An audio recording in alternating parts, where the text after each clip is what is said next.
2020년의 마지막 주일 예배로 함께 예배하고 있습니다.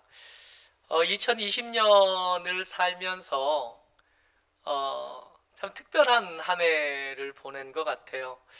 2월 지나고 3월쯤 되면서 비대면 예배라는 걸 처음으로 하기 시작했었습니다. 몇 주 지나지 않아서 권사님하고 이야기를 하는 중에 우리 권사님 뭐라 그러시냐면 70평생의 처음이라 그러시는 거예요.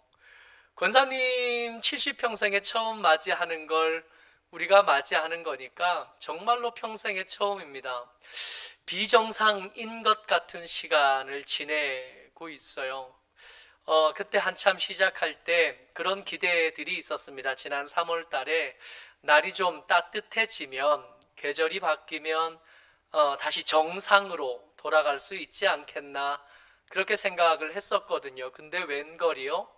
더워지기 시작하고 3월 지나서 4월, 5월, 6월쯤 되니까 어떤 소식이 들렸냐 하면 필리핀에서도 확진자가 더 급격하게 늘어난다 하는 얘기를 들은 거죠. 4월, 5월, 6월이면 필리핀 그 동남아가 제일 더울 때예요.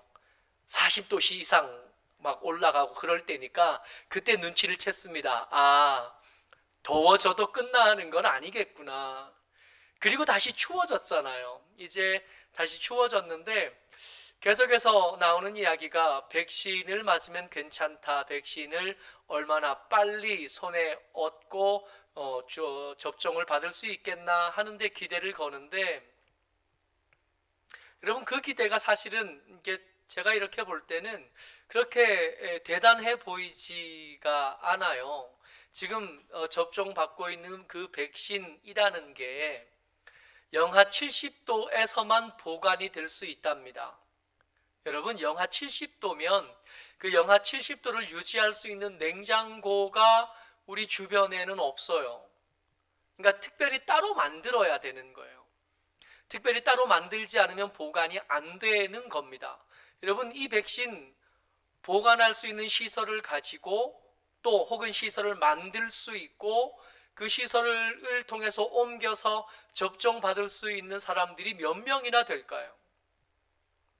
그리고 그 접종받은 그 백신이 충분히 효능이 있고 효과가 있는가 하는 것에 대해서는 계속해서 질문이 있는 거죠. 백신이 나오기는 했으나 이 백신을 신뢰하기는 힘들고, 그렇다면 내년에는 괜찮아지겠나? 내년에는 지금 우리가 경험하고 있는 이 비정상의 시기를 지나가서 다시 정상으로 돌아갈 수 있겠나 하는 질문에 대해서 많은 사람들이 속 시원하게 대답하지 않고 있는 시대를 지납니다. 그래서 이거 지나가고 나면 괜찮을 거다라고 생각하는 사람들에 대해서 요즘 새롭게 나오는 언급되고 회자되고 있는 단어가 뭐냐 하면 New Normal이에요. 이게 normal이라고 하는 단어의 뜻이 평균, 정상 혹은 표준이라는 뜻이거든요. 그러니까 우리가 작년에 이 코로나가 우리를 덮치기 전에 시대를 노멀이라고 한다면 지금 코로나를 경험하고 있는 이 시대는 비정상이요. 노멀이 아닌 거, 난 노멀이 돼야 되는데, 그리고 난 노멀이었다가 이게 지나가고 나면 다시 노멀로, 다시 정상으로, 표준으로 돌아갈 거라고 생각하는데 많은 사람들이 그렇게 생각하지 않고 있다고요. 새로운 정상이 나타날 거라는 거예요. 뉴 노멀, 이전에 경험해보지 못하는 새로운 세상을 경험하게 될 거라는 거예요. 이전에 알고 있던 것들이 힘을 잃고 이전에 모르던 것들이 힘을 얻는 새로운 시대, 새로운 세대가 올 거라고요. 여러분 우리가 이 뉴노멀에 대해서 낯설지만 1999년에서 2000년이 되면서 그때 우리 기억나세요? 밀레니엄이라 그랬잖아요. 밀레니엄이라 그러면서 2000년이 되면 컴퓨터가 2000이라는 숫자를 인지하지 못해서 큰일이 날 거다 하는 이야기를 한참 동안 들었는데 실제로는 아무 일도 없이 2000년을 맞았던 기억이 있습니다. 그때는 별거 아니었어요. 근데 지금은 아닐 거라는 겁니다. 완전히 새로워진 세상을 맞이하게 될 거고, 완전히 새로운 표준, 완전히 새로운 정상인 시대, 이전 정상과는 다른 그런 표준인 시대를 맞이하게 될 건데, 그 새로운 시대를 뭐라고 부르냐 하면 New Normal이라고 부르는 거예요. 여러분, 그런 시대에, 세상이 다 바뀌는 시대에 그래도 우리는 살아야 되잖아요. 다 바뀌는 시대에 그래도 우리는 우리의 믿음을 지켜야 되고, 우리의 삶을 지켜나가야 되고, 우리의 일상을 지켜나가야겠는데, 그렇게 뉴 노멀인 때에 우리의 삶을 지켜나가기 위해서 우리가 뭘 해야 되겠나? 2020년은 어떻게 살아냈는데 2021년은 또 어떻게 살겠나? 어떻게 하면 행복할 수 있겠나? 세상이 다 흔들리는 요즘에 어떻게 하면 믿음을 지켜내겠고, 어떻게 하면 일상을 지켜내겠고, 어떻게 하면 여전히 행복할 수 있겠나? 여러분, 좀 아이러니하지만 세상 모든 것이 흔들리는 때에 행복하기 위해서, 삶을 지켜내기 위해서 우리가 찾아야 되는 것은 흔들리지 않는 것, 한결같이 그 자리를 지켜주는 것, 이걸 찾을 때 우리는 안정을 누릴 수 있고, 우리는 삶을 지켜낼 수 있고, 우리는 우리의 신앙을 지켜낼 수 있는 줄 압니다. 어떤 사람들이 이렇게 생각해요. 다 바뀐다 그러니까 빨리 바뀌는 시대에 적응해 나가면, 빨리 적응해 나가면 잘 살 수 있을 거다. 과연 그럴까요? 우리의 생각, 우리의 지혜, 우리의 능력을 가지고 세상이 변화되는 속도보다 더 빠르게 그들을 한 발자국 앞에 서서 그것들을 붙잡고 따라갈 수 있겠나? 그 정도로 우리가 지혜가 있고 그 정도로 우리가 능력이 있겠나? 자신이 없는 거죠. 만약 이 지혜, 이 능력이 부족하다 느낀다면 대안은 하나밖에 없습니다. 변하지 않는 게 뭐냐?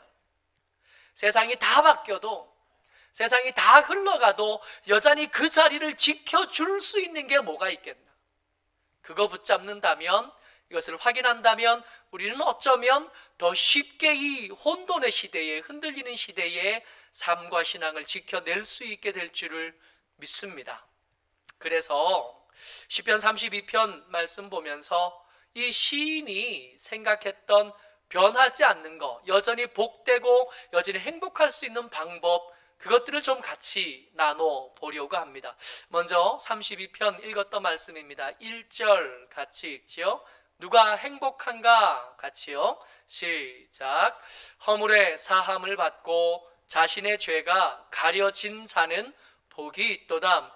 먼저 시인이 말하고 있는 것은 누가 행복하냐 하면 자신의 죄가 가려진 자가 복되도예요. 그리고 한 가지 더 말합니다. 2절에 시작. 마음에 간사함이 없고 여호와께 정죄를 당하지 아니하는 자는 복이 있도다. 아멘. 시인이 말해준 두 가지, 복 있는 사람, 행복한 사람은 어떤 사람이냐면, 첫 번째는 뭐냐면 자기 죄가 가려진 사람. 여기서 가려지다 할 때의 가려지다는 덮어두다예요. 그 죄를 없앤 게 아니라 덮어둔 겁니다. 보이지 않도록. 그리고 두 번째, 복 있는 사람이 있는데, 이 복 있는 사람은 뭐냐 하면 정죄를 당하지 않은 사람이 복이 있다 그랬어요. 죄가 없는 게 아닙니다. 죄는 여전히 있는데 하나님께서 그 죄를 징계하시지 않기로 한 사람. 두 가지의 특징이 뭐냐 하면 둘 다 죄가 없어진 건 아니라는 거예요. 임시방편입니다. 그러니까 행복한 사람, 시인이 생각하는 행복한 사람은 두 종류의 사람이 있는데, 이 두 종류 사람들 중에 첫 번째는 뭐였냐 하면 죄가 가려진 사람, 눈치채지 못한 거지, 들키지 않은 거예요. 두 번째, 죄가 있는데도 불구하고 정죄를 당하지 않은 거예요. 언뜻 생각해보면 불공평한 처사인 것 같고 마치 부도수표 같은 겁니다. 근데 시인이 이것을 이야기하는 데 대해서 조금 더 꺼리낌이 없어요. 죄가 없어지는 걸 기대하기에는 자기의 경건함이 부족하다는 걸 너무 잘 아는 거예요. 자기의 죄가 하나님께서 그 밝은 눈으로 찾으실 때 내 죄가 그 숨겨두고 깊이 있는 그 죄도 다 발견되어질 거라는 걸 아는 겁니다. 그러니까 죄가 없는 상태로 하나님 앞에 서는 건 불가능했다라고 느껴진 이 시인이 복 있는 건 그게 아니다. 덮여지고 못 본 척 되어지고 그 죄가 있음에도 불구하고 벌을 받지 않은 게 복이 있대요. 그래서 이 시인의 이 고백, 이 시인이 말하는 행복한 사람, 이 행복은 십자가의 빚을 진 것으로 받아들여야 됩니다. 여러분, 우리가 행복한데 그 무사히 1년을 살아왔는데 우리가 지혜 있어서 살아온 게 아니라 우리가 확진된 사람, 고생한 사람보다 더 거룩하고 경건해서 살아남고 그렇게 무사했던 게 아니라 하나님께서 덮어주셨고 하나님께서 못 본 척 해주신 그 은혜 때문에 우리가 겨우 살게 되어진 겁니다. 우리의 행복은 우리의 노력을 따라 얻게 된 게 아니라 빚지고 있는 거죠. 특별히 예수님의 십자가에 이 빚을 지워놓고 그 빚진 것의 대가로 우리가 누리는 것이 행복이라고 시편 기자가 노래하고 있고 우리가 믿고 있는 겁니다. 갈라디아서 5장 24절 말씀이에요. 같이 읽습니다. 시작. 그리스도 예수의 사람들은 육체와 함께 그 정과 욕심을 십자가에 못 박았느니라. 원래 우리는 우리의 정과 욕심을 거기에 못 박는 게 아니라 우리가 거기 못 박혀서 죽었어야 돼요. 가려두었던 죄가 있으니까. 정죄를 당하지 않았지만 우리 가운데 분명히 죄가 있었으니까 예수님이 아니라 우리가 거기서 죽었어야 되는데 하나님께서 이것을 못 본 척 해주셨다가 이걸 없앤 게 아니라 십자가에 걸어두신 겁니다. 우리의 죄가 없어서 우리를 용서해 주시고 넘어가 주신 게 아니라 하나님께서 그걸 미처 못 보고 발견하지 못하셔서 처벌하지 못하신 게 아니라 의도적으로 못 본 척 해주시고 의도적으로 덮어두셨다가 그것들 다 모아가지고 십자가에 이렇게 걸쳐두신 거예요. 예수님께서는 그 십자가에 걸려있는 그 정과 그 욕심들과 그 숨겨두었던 죄, 유보되었던 죄, 그 덮어두었던 죄들을 다 걸려있는 십자가에 스스로 걸어 올라가셔서 거기서 십자가에 못 박히시고 거기서 그 죄와 숨겨두었던 것들의 대가로 자기의 생명을 내어주신 겁니다. 우리가 누리는 행복은 원래 우리 게 아니었던 거예요. 하나님의 사람들뿐만 아니라 세상에 존재하는 모든 것들은 다 십자가에 빚지고 사는 사람들, 십자가에 빚지고 살면서 누리는 행복, 누리는 평안, 누리는 사랑, 누리는 은혜를 우리가 빚지고 사는 거예요. 여러분, 우리가 누리는 행복, 우리가 누리는 평안은 우리가 생각하는 것보다 훨씬 더 무겁습니다. 그냥 가벼운 마음으로 누가 뭐 하나 던져준 것을 대충 주워 주머니에 넣어둔 것처럼 그렇게 가볍게 누릴 수 있는 것들이 아닌 것. 예수 믿게 되고 예수 믿어서 믿음 안에 살게 된 여러분들과 제가 누리는 행복, 이 평안한 것, 이 복되다 할 만한 삶은 공짜로 여러분들과 제게 주어진 게 아니라 예수 그리스도의 십자가에 빚진 상태로 누리게 되는 것. 이것이 우리가 누리는 행복입니다. 어떤 사람이 이렇게 말할지도 몰라요. 내가 얼마나 애썼는데, 내가 내 이 안정된 삶을 유지하기 위해서 얼마나 참고, 이것을 누리기 위해서 얼마나 열심히 공부하고, 이것을 얻기 위해서 얼마나 피 튀기게 살아왔는데 십자가에 내가 빚지고 있다는 건 난 모르겠다, 나 그거 인정할 수 없다 말하는 사람 혹시 있을 줄 모르겠습니다. 죄가 얼마나 무서운지, 죄가 얼마나 치명적인 위력을 가지고 있는지 잘 몰라서 하는 소리예요. 여러분, 첫 번째 사람의 아들 가인이 그 동생 아벨과 함께 하나님께 예배하기로 했습니다. 예배하는 중에 가인은 농사 짓는 자였으니까 그가 농사한 곡식들을 가지고, 또 아벨은 목축하는 자였으니까 그 어린 양을 가지고 잡아다가 각각 하나님께 예배했죠. 이렇게 예배하는데 하나님께서 그 예배를, 두 사람의 예배를 다 받지 않으시고 아벨의 예배만 받으시고 가인의 예배는 거절하셨습니다.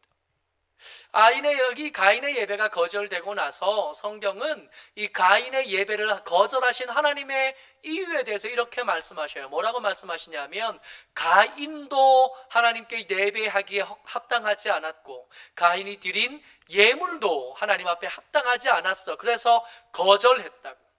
근데 이 입장 바꿔 가만히 생각해 보면 우리는 예배 한 번, 예배 시간에 졸았다고 해서 우리는 마음에 그렇게 큰 분노 없거든요. 예배에 어쩌다 한번 빠지는 일들이 종종 우리의 삶에 있는데 예배 한번 빠졌다고 해서 그렇게 억울하지도 않고 그렇게 답답하지도 않거든요. 근데 가인은 그렇지 않았어요. 하나님께 예배하는 그 마음이 그 거절받음에 때문에 감사함으로 시작했던 그 예배가 어쩌면 분노로 바뀌어진 겁니다. 가인의 분노가 점점 커지고 있을 때 하나님께서 가인에게 오셔서 이렇게 말씀하신 거예요. 다시 한번, 하나님께서 예배의 대상이 되시던 하나님께서 가인에게 오셔서 이렇게 말씀하신 겁니다. 창세기 4장 7절 말씀이요.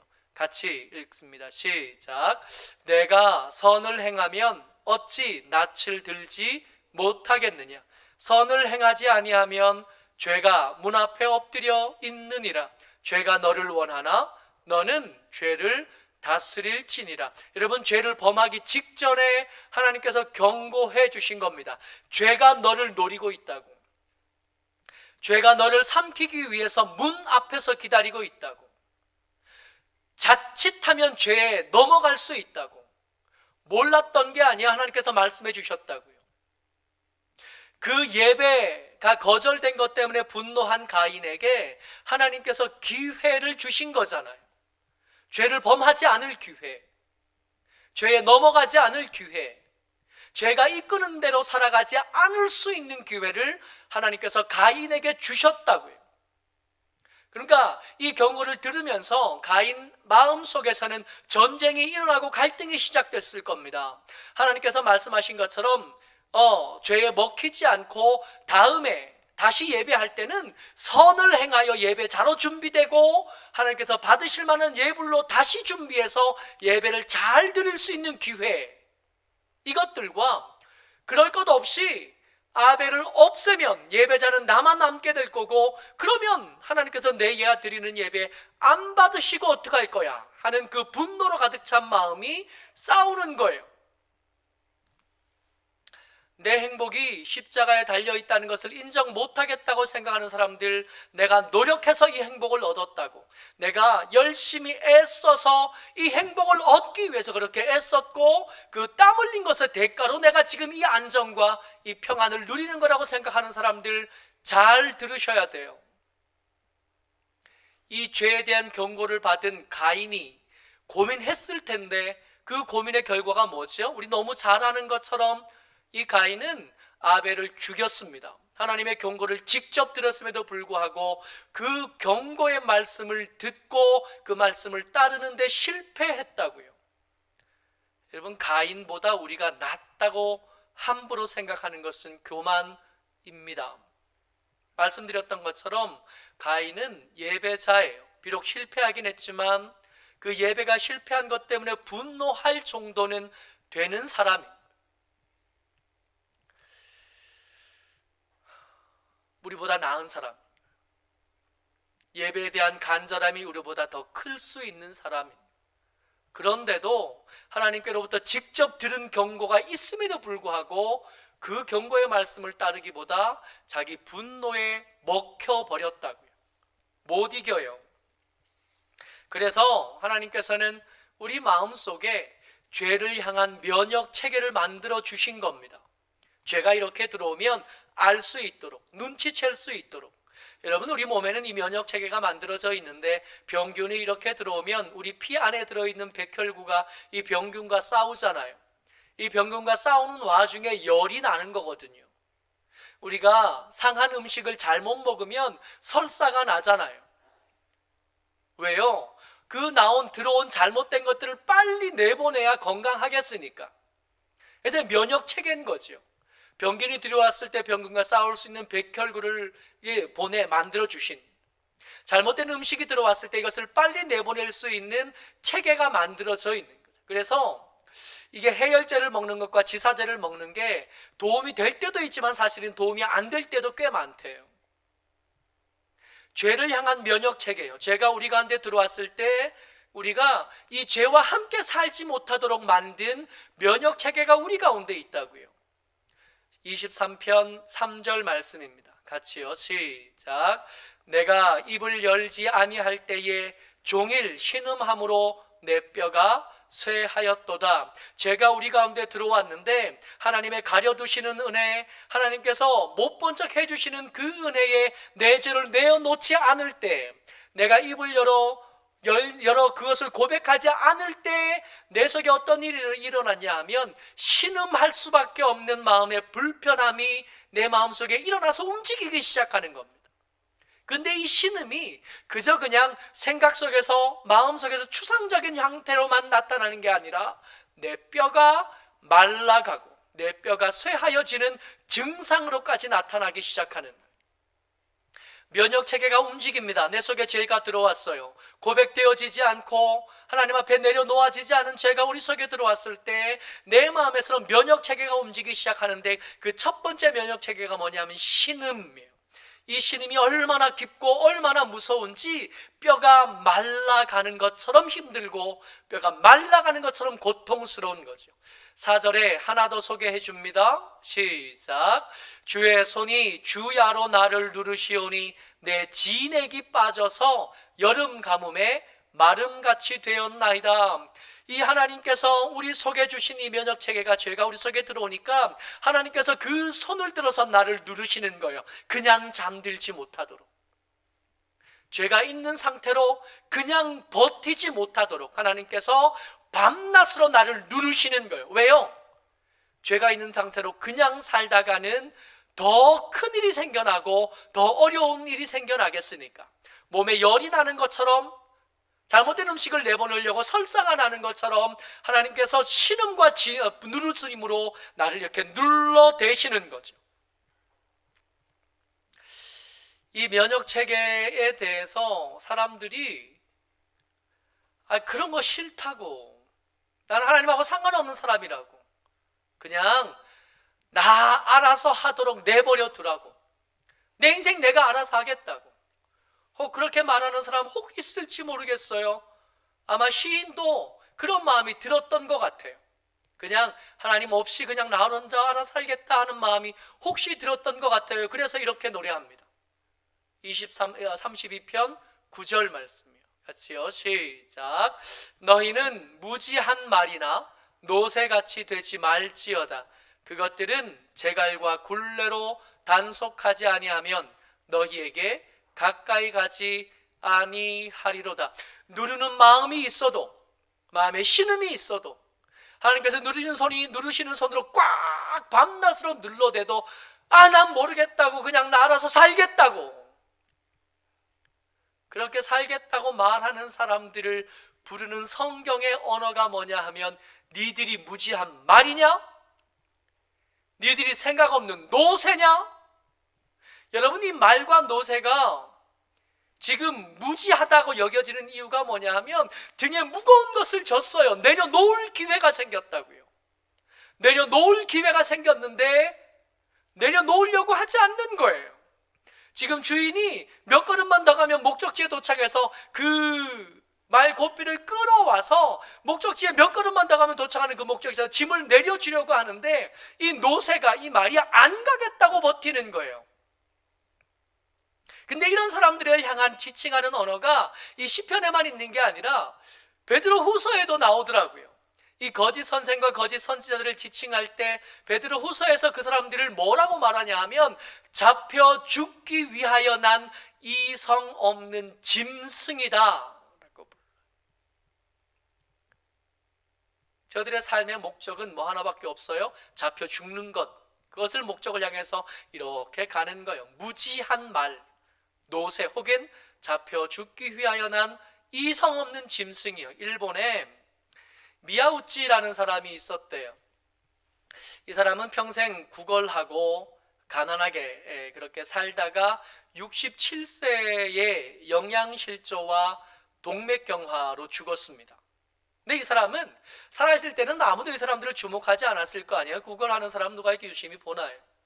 주목받지 못하던 이 사람이 죽고 나서 온 일본의 주목을 한 몸에 다 받았어요. 왜냐하면 이 사람이 죽고 나서, 이 사람이 죽었으니까 집을 정리해야 될 거 아니에요. 이 사람이 죽고 나서 집을 정리하는 중에 그의 다락방에서 현금으로 5천만 엔이 발견된 거예요. 5천만 엔이 얼마냐 하면 5억 원쯤 된답니다. 현금으로 다락방에 5억 원이 있었는데 이 사람은 영양실조로 죽었다고요. 평생 밖에서 주워온 나뭇가지, 그거 방에 불 뗄 힘도 없으니까 방 안에 화로에다가 불 떼고 거기서 주워온 거, 그걸 해온 거 끓여서 먹고 살았대. 더 기가 막힌 거, 이 사람 명의로 된 통장과 주식이 있었는데 그 통장과 주식에 들어있던 그 돈이 1억 7천만 엔, 18억 원이요. 아니, 돈이 그렇게 많으면 뭐해요? 영양실조로 죽는데. 기회가 없었던 게 아니라 기회가 주어졌음에도 불구하고 내려놓기를 거절한 것. 잡혀 죽기 위하여 난 이성 없는 짐승, 무지한 말이나 노새 같은 인생이 되는. 하나님께서 짐 계속 지고 살지 말고 내려놓으라고 말씀하시고 초청해 주셨잖아요. 내가 그거 덮어주겠고, 내가 그거 모른 척 해주겠다고, 내가 그거 십자가에 다 걸은 다음에 내 아들 예수 보내서 다 청산해 주겠다고. 그렇으면, 이 말을 들었으면 내려놓는 게 지혜이지 않아요? 나 빚지고 사는 거 싫다고, 내가 알아서 어떻게든 해보겠다고. 여러분, 그 짐이 등 위에 실려 있는 동안에 척추는 천천히 왜곡되고 변형되고 어그러지게 마련입니다. 척추가 나중에 변형이 오다 보면 나중에는 편안한 침대는 못 쓰게 되는 거예요. 그 변형된 척추에 맞춘 이상한 모양의 침대에서만 겨우 누워 살 수 있게 될 겁니다. 죄를 향한 면역 체계가 우리 가운데 있다 그랬습니다. 시편 기자는 이것을 뭐라고 말했냐면 이것은 신음이다, 이것은 누르는 손이다 라고 말을 했는데, 우리가 이 죄를 향한 면역 체계 가운데 우리를 위한 하나님의 긍휼과 은혜를 얻을 때 더 잘 아는 말씀, 예수의 부르시는 음성을 우리가 알아요. 이 짐 더 지고 살지 말라고 내려놓으라고 하시는 하나님의 음성을 우리가 익히 압니다. 마태복음 11장 28절이에요. 같이 읽습니다. 시작. 수고하고 무거운 짐진 자들아 다 내게로 오라. 내가 너희를 쉬게 하리라. 아멘.